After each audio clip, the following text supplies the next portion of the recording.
All right.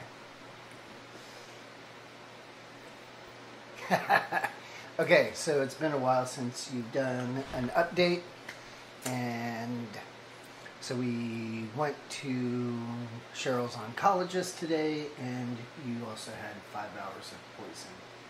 And what did the doctor tell you today? So today I had a scan on Friday, which was 3 days ago. Yeah. And to just check the progress. So I had a scan today. I got the results of the scan.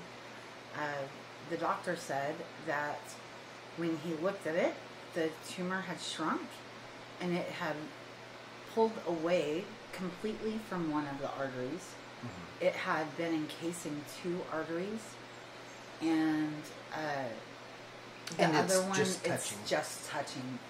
When he was describing it, he was really being expressive, and he was like making faces like of like the monster that is attacking the arteries, and he was genuinely so encouraging and so himself excited and surprised mm-hmm. as he's describing the tumors like pulling away. He's so excited, and we're excited too. Yeah, because 2 months ago when you started the chemo, he said that the chances of the tumor even receding, going away, receding enough to do an operation was barely 0. Yeah. But that they were going to try as hard as they can, and that's why they didn't introduce you to the radiation team or anything like that. Yeah, he said that I'll have another doctor. It's a radiologist, and so I have a surgeon. That's before the oncologist. I have the oncologist, and then I would have the radiologist. But he said it wasn't even necessary for me to meet the radiologist because we probably would not be progressing that far.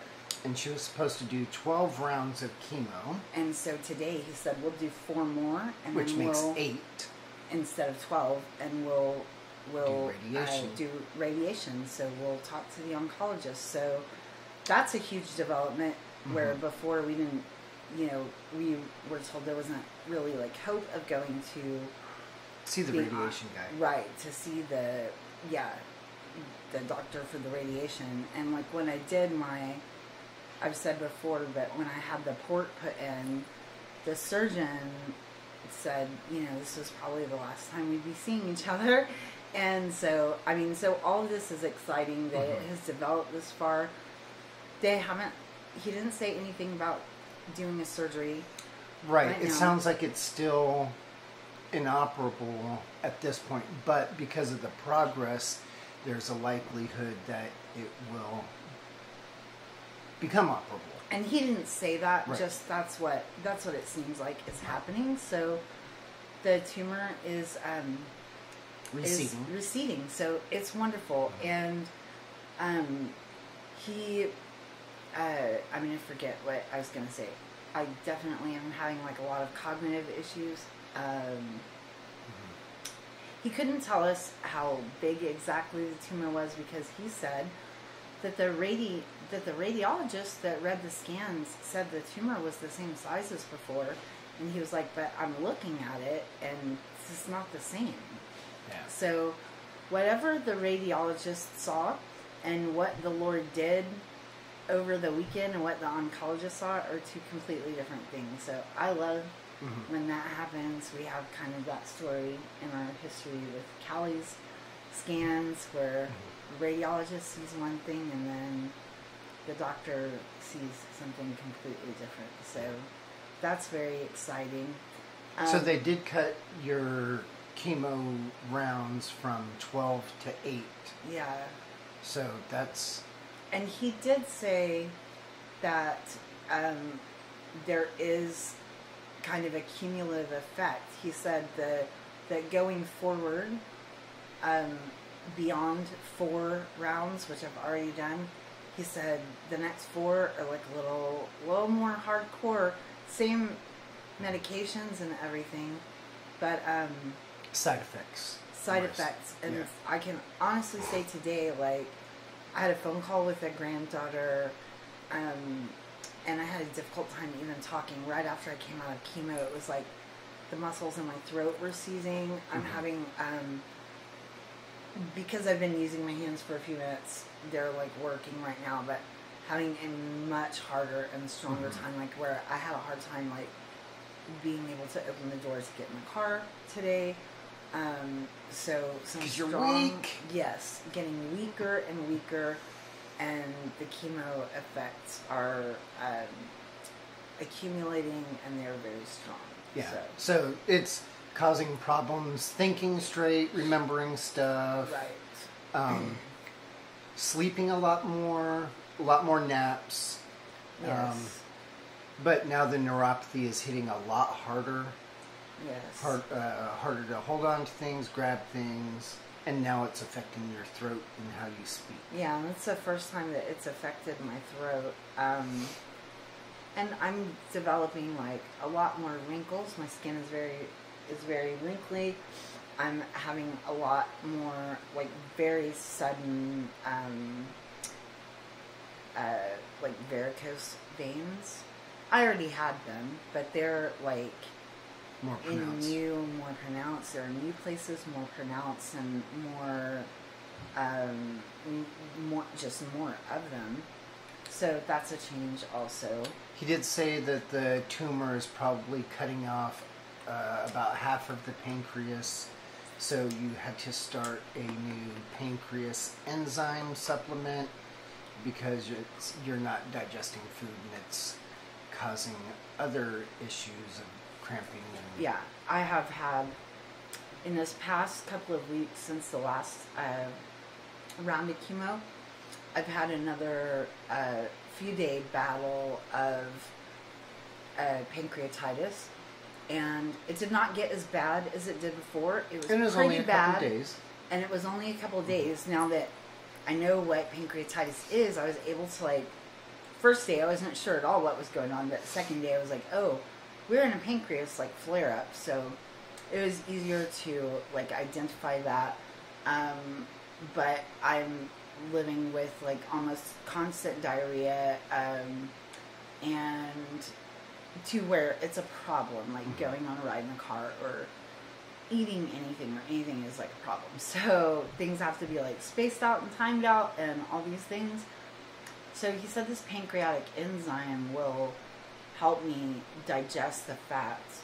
So what we think kind of happened is when I started doing keto September of last year. And so because we were eating like higher fats and not eating carbs and stuff, we think that the higher fats, like that I'm not digesting the fats, my pancreas is not functioning properly. And I already strongly suspected that I was in insulin resistance, which is why I started the keto. And on top of not digesting the fats, that all of these led to finding the tumor. So praise God, these things, doing the keto seem to have like, kicked everything I'm in. a person that keto worked really well for me, but my pancreas did not do so well on keto. In fact, it did very bad, the worst pain I've ever had in my life. But now that pain's gone, you feel your hernia. And now that's another new development. I can feel my hernia. Like I couldn't really, all this has been going on and masking it. So I can physically feel my hernia now. I've continued to lose like a little bit of weight, and I'm not trying real hard. We've cut back in portion size of food, and we just share a lot of meals instead of making each of us a plate separately. I'm living almost entirely off of carbs, which is complete opposite of keto, because that's when you're in pancreatitis. That's what you need is just rice and bananas and sushi. Pretty much like a brat diet. Sushi works really well for me, even though it's high protein. I think it's such a clean protein and it's not fatty. It's not a protein issue, but a fat issue. And so I think sushi works really well for me. That's a really expensive diet. But it tastes so good. But it tastes so good. So we have been incorporating sushi more into our food. I've been more sad. The past 2 weeks I've just been more sad, and I just haven't been, I don't think, completely like in depression, but I haven't felt like up for doing an update or anything. I've been just kind of playing things closer and tighter to me, and mixed in the sad, I've had some beautiful times, like just visitors and guests that have been such a blessing, and we've had such a good time, and we have really, really enjoyed that and been blessed by other brothers and sisters and just their outpouring of love to us. Yeah, like during this time you're talking about sadness, visited by the Speeds. This is one of the happiest things that's happened. Which was really important for us because Cheryl and Kim have been trying to get us to go on vacation for years now. Yeah, it's been a couple John of and years. I have like conflicting schedules a lot of times, or matching schedules that prevent us from doing something. Right, where like we that. go speak at the same place, but because we're speaking at a place, we're not really going on vacation. And so we finally said, no, we're going to go on vacation in March to go We're just camping gonna plan in it, that's Arkansas. it, and it's going to happen. And we've been planning it for 6 months, and the day that we were supposed to be in Arkansas with the Speeds, Cheryl was getting her scan that told her that she had the cancer. So when them coming down to spend a couple of days was beautiful. really It was so incredible.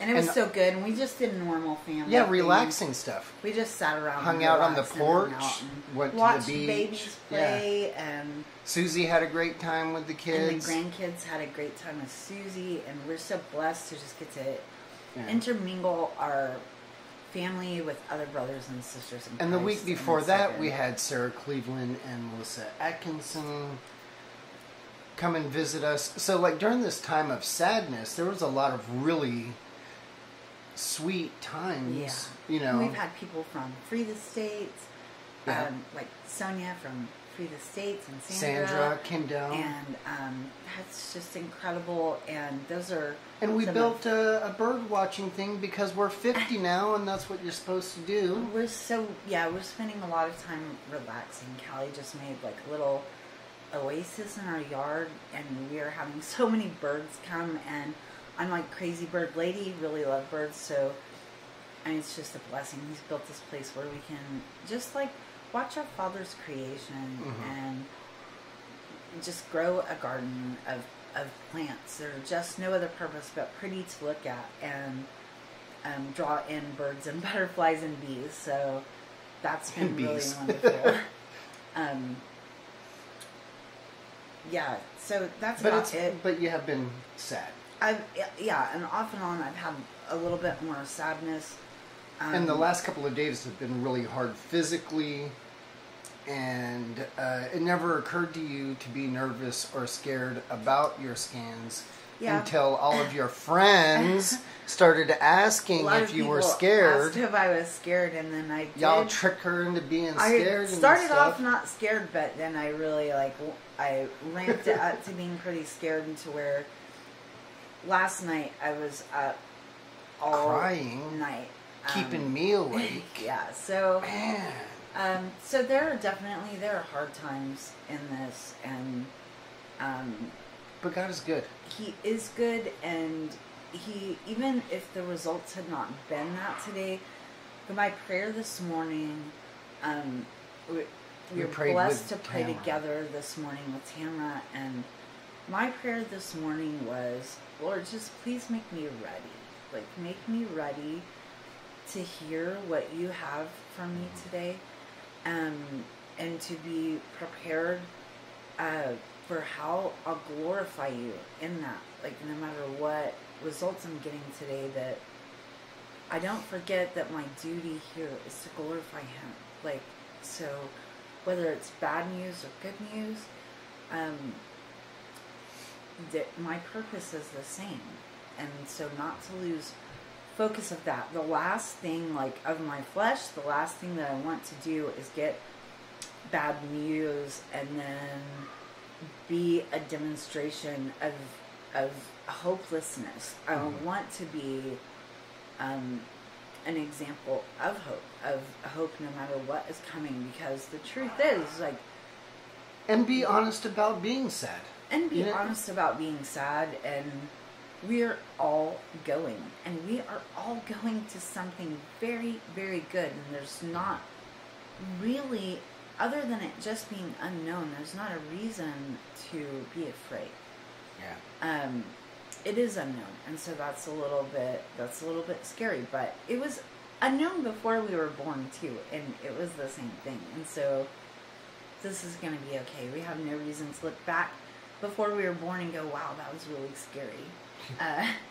So yeah, just keeping those things of the Lord in the front of my mind. And so I also want to say, just to people, some people I have intended to write. I've really wanted to write back every single person that has written me or sent me something, if able, and if I have their address. And I thought I was doing that, but literally my brain is not fully working. And you have done a lot of it, I know, because I've mailed a bunch of them. I have done a lot of them, but sometimes it has caught me by surprise that somebody messages. Yeah.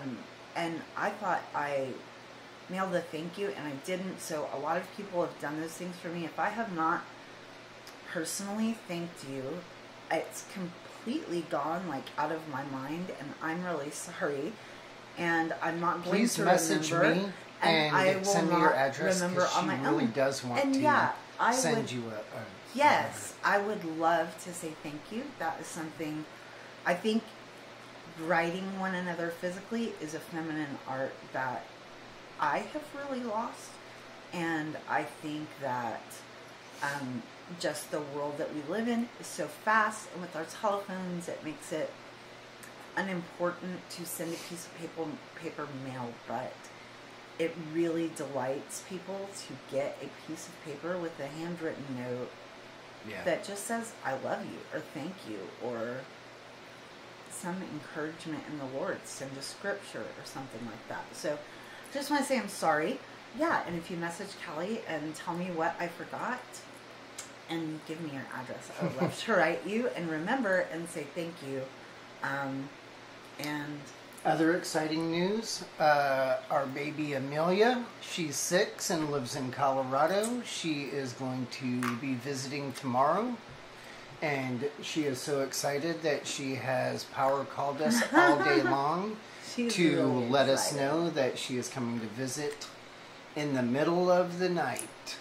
So, and please pray for her. She's the only one that doesn't know. yeah. So we're going to sit. I have seen her since I got diagnosed, but we just thought at the time it was better to not tell her. And so she's going to see me this time with my chemo bag on. And talk to her cousins. And talk to her cousins who do know. And here's the thing about kids, like all of our grandkids that are, 2 to 9, they're honest when they talk, and sometimes it doesn't come out the most sensitive, even though they're trying to be or the really most sweet. gentle. They are very sweet and they Right. are very sensitive, but Grandma, I love you, and if you die, I will cry. yeah, Very very sweet and beautiful things. But that are they true. talk about it, and Amelia doesn't know how serious it is, and so pray for her because she's going to get thrown into the mix, And it should be fine. Yeah, it Just should be pray fine. that the Lord will make this good. And when she gets here, we'll have the blessing of a couple of days alone, With so her, to speak, yeah. alone with her. Yeah. With, of course, her mom and dad. Yeah. But before we go home. yeah, so just prayer for her to be just the Lord to prepare her. So just keep praying for Cheryl that the next 4 chemo treatments, that the poison really causes the tumor to recede a little bit more so it's not even touching the artery, so that she can Maybe have a surgery. Like if that happens, so the two arteries were fully surrounded by the tumor, and now one of them's not, and the other one is just touching.